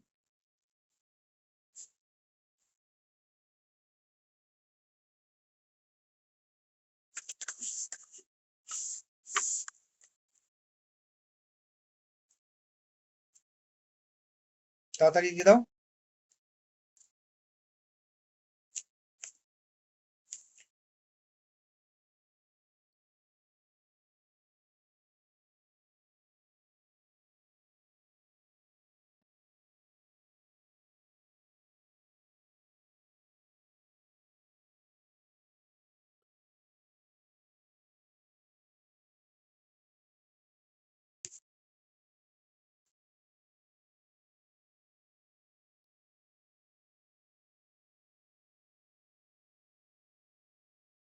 দিয়েছো?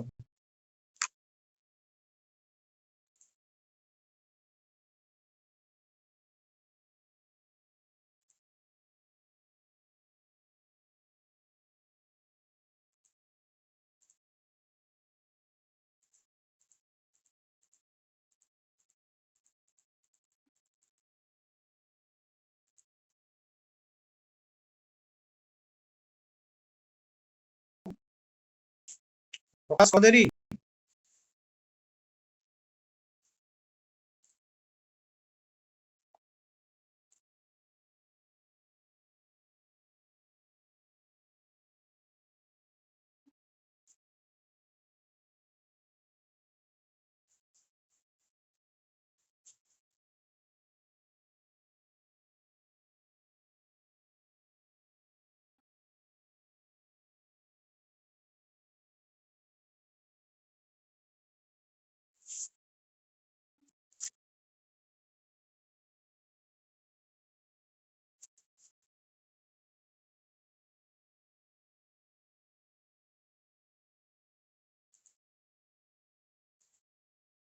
দিয়েছে, এই তো আরো দিচ্ছে, ও আরেকটা পৃষ্ঠা আছে না, সবাই বুঝতে পারছো তো? নিচের কোনটি নিরপেক্ষ বচনের সংজ্ঞা? দুই পরিপূর্ণ বাক্যের মিলন, দুটি পরের মধ্যে সম্পর্কের স্বীকৃতি বা অস্বীকৃতি, একটি গাণিতিক প্রস্তাব, শব্দ সমষ্টির বিন্যাস। দুটি এখানে হচ্ছে যে পরের নয়, দুটি শ্রেণীর বা দুটি পদের, ঠিক আছে। B answer. সব মানুষ নশ্বর বাক্যটি কোন শ্রেণীর নিরপেক্ষ বচন? এ বচন। তিন নিরপেক্ষ বচনের কয়টি উপাদান থাকে? চারটি। কিছু মানুষ অমর নয়, এটি কোন ধরনের বচন? ও। সব বিড়াল স্তন্যপায়ী বচনটির গুণ কি? যে এটা হচ্ছে কোয়ালিটি হচ্ছে যে এটা সদর্থক, সত্য দেওয়া আছে, ভুল। এটা হচ্ছে যে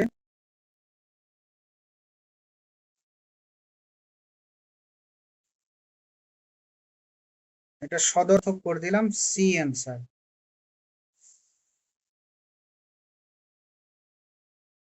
কিছু শিক্ষক নয় সৎ ব্যক্তি, কোন কোন শিক্ষক নয় সৎ, এটা কি হবে? ডি। নিচের কোনটি গুণের ভিত্তিতে অ্যাফার্মেটিভ বচন অর্থাৎ সদর্থক বচন? যে সকল কুকুর বাঘ নয়, কোন কুকুর নয় বাঘ, না এটা তো হবে না, সকল এটা তো ইয়ে হচ্ছে তোমার ও হবে।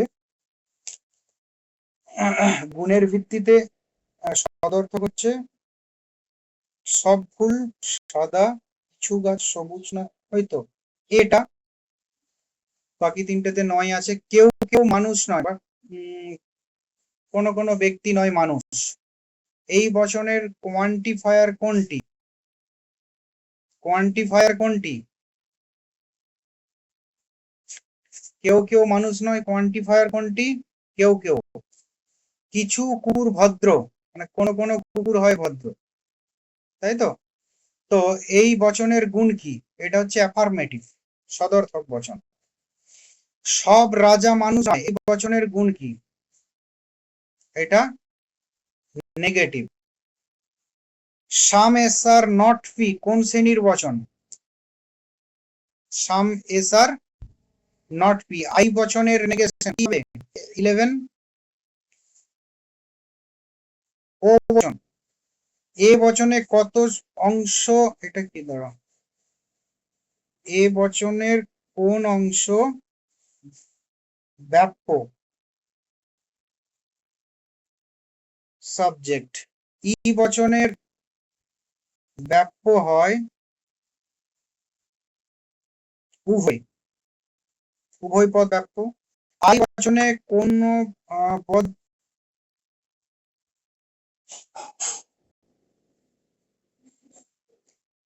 আই বচনে কোন পদ ব্যাপ্য হয় না? উভয়ই। 15 অল এস আর পি, এই কাঠামো কোন বচনের? এ বচনের। সাম ক্যাটস আর নট পেটস, এটি কোন ধরনের বচন? সাম ক্যাটস আর নট পেট, এটা বলা উচিত ও বচন। একটি গুণগত শ্রেণী কি বোঝায়? অ্যাফার্মেটিভ অথবা নেগেটিভ। বচনের কপুলা বলতে কি বোঝায়? কপুলা,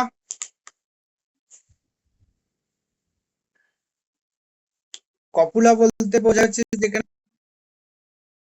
হয় বা নয়, মানে সংযোজকটাকে বলা হয়। তো কিছু কুকুর নয় নিরীহ, এটা কি হবে? এটা কি দেওয়া আছে? ও, এটা ভুলভাল দেওয়া আছে।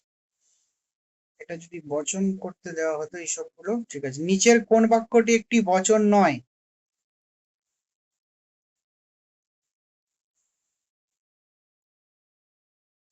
ডিটা, তুমি যাও। কেউ কেউ সৎ, এই ধরনেরও নিয়মে বলা হয়েছে। মানুষ মরণশীল, এটাও বলা হয়েছে, আর এটা তো হয়েছে। সব পাখি উড়ে, এই বাক্যের সাবজেক্ট কি? এগুলো কি কোশ্চেন দিয়েছে? কিছু মানুষ চিকিৎসক নয়, এর কোয়ান্টিটি কি? কিছু মানুষ চিকিৎসক নয়, কোয়ান্টিটি মানে এটা পরিমাণটা কি, এটা পার্টিকুলার, কোন মানুষ অমর নয়, কোন শ্রেণীর বচন?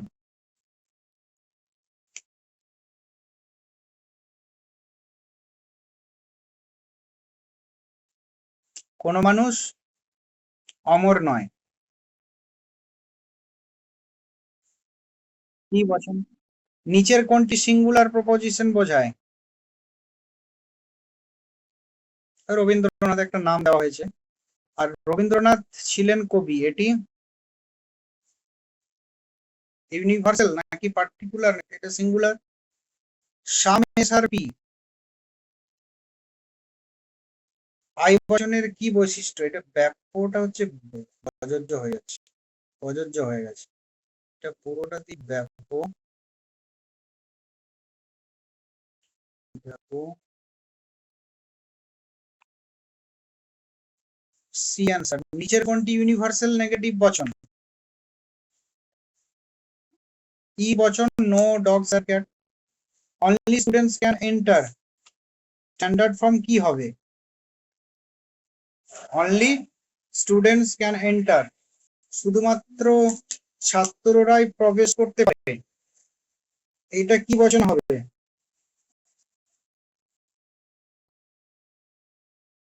এটা কি বলছে?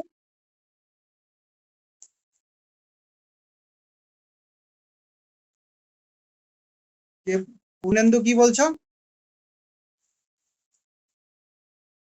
অল, হ্যাঁ, all who enter are students. এরপর বলো, নিচের কোন বাক্যে এ বচনের বাক্যকে এ বচনের রূপান্তর যোগ্য, বাক্যকে এ বচনে রূপান্তর করা যায়?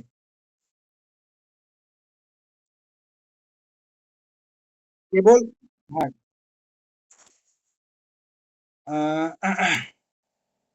কোন কুকুর কোন কুকুর ভয়ঙ্কর নয়, স্ট্যান্ডার্ড ফর্ম কি হবে?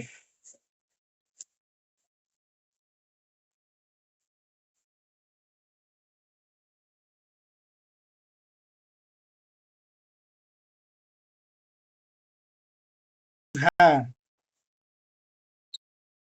এটা এটা ই বচন হবে, এটার যে অর্থ, এই অর্থে, এই এখানে যে অর্থে ই হবে।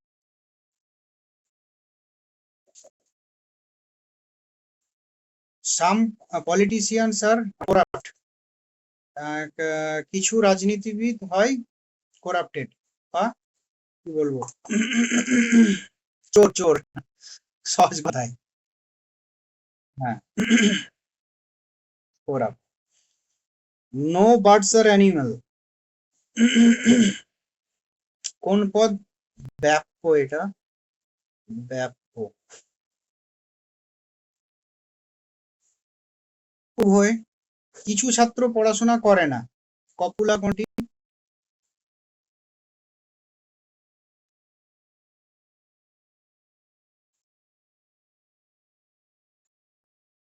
করে না। কিছু ছাত্র, কিছু ওটা হচ্ছে পরিমাণ, করে না এটা হচ্ছে যে কপুলা। আর some honest men are not rich, কিছু কিছু সৎ ব্যক্তি নয় ধনী, এটা কি some are not? Particular negative.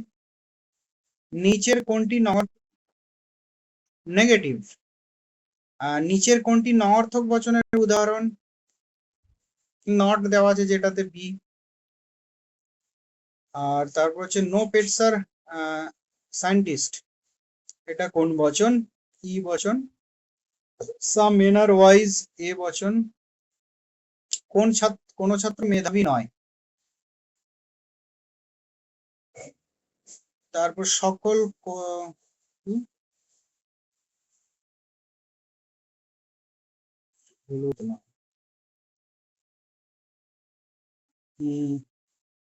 কালো, এটা হবে।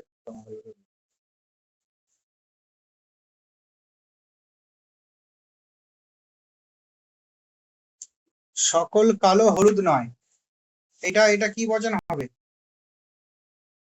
ও বচন হবে। হ্যাঁ, ও বচন হবে।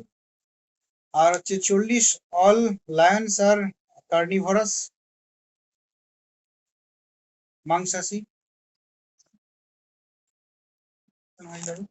এরকম তোমরা বচন পচন যে কোনো জায়গা থেকে যা পাবে সেগুলো প্র্যাকটিস করতে থাকো, যে পারছো কিনা দেখো, এইটুকুই করো। আজকে একটু কম পড়ালাম, কালকে তোমাদের অনেকটা পড়াবো। হুম, বলো।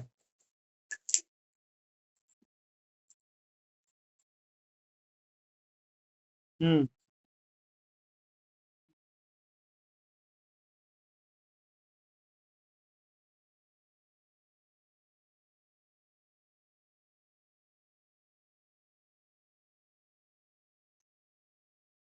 হ্যাঁ, ওটা আগে ঠিকঠাক দেখেছিলে?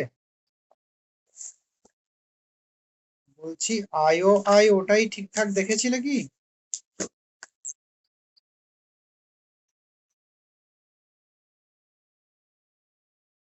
2016 সালে 44 কোশ্চেন আছে।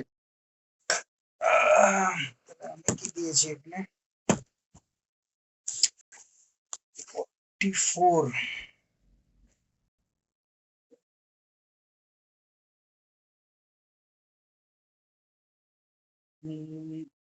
আচ্ছা, I 44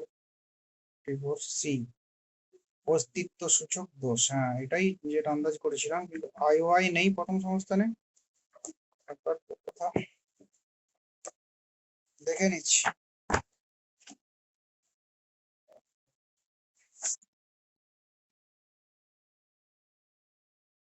হ্যাঁ, দেখছি।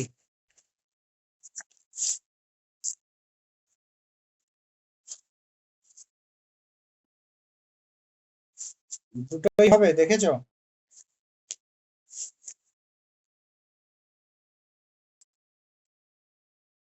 সে তো বটেই। এবারে আই ও, এখানে কি আছে? আই, তাই তো? এটাকে যদি আমি এইভাবে সাজাই,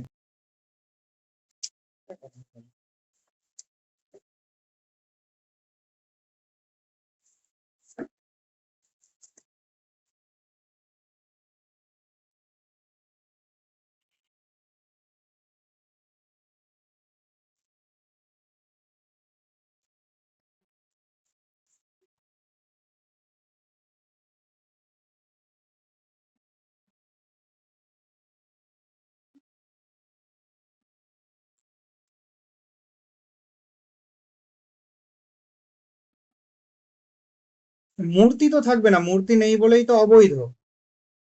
মূর্তি থাকলে তো বৈধ হয়ে যেত। এরপর হচ্ছে যে এটাকে যদি আমি বলি, দাঁড়াও, সাম এ আর বি, তাই তো? এ আর সি। হুম, এটা যদি হয়, কোনোটাই নয়, এটাও বাদ গেল, আবার এইটাও গেল।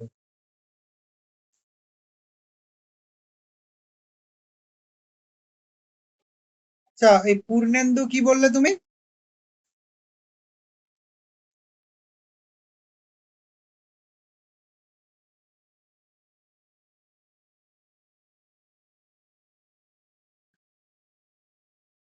এটা দেখো,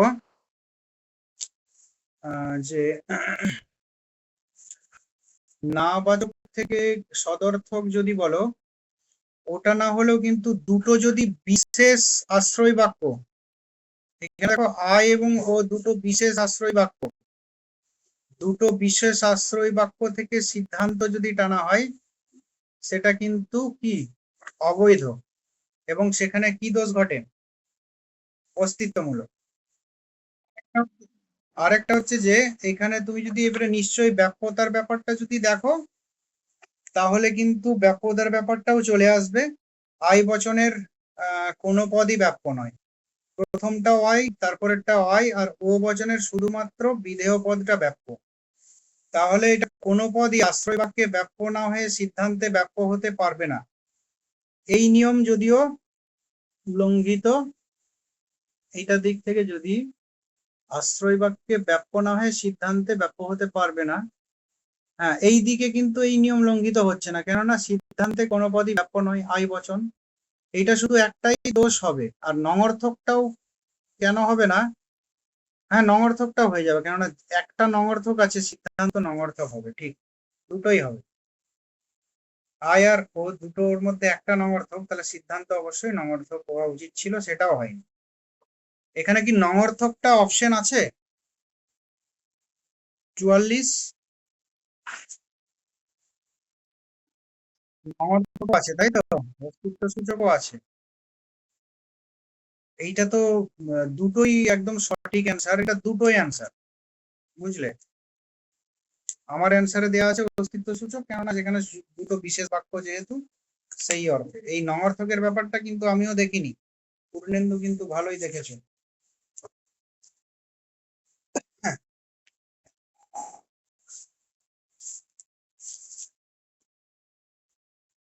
যাই হোক, আজকে এই পর্যন্তই, কালকে আমরা পড়বো। ঠিক আছে, good night.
Ja, moet dan nou voor mij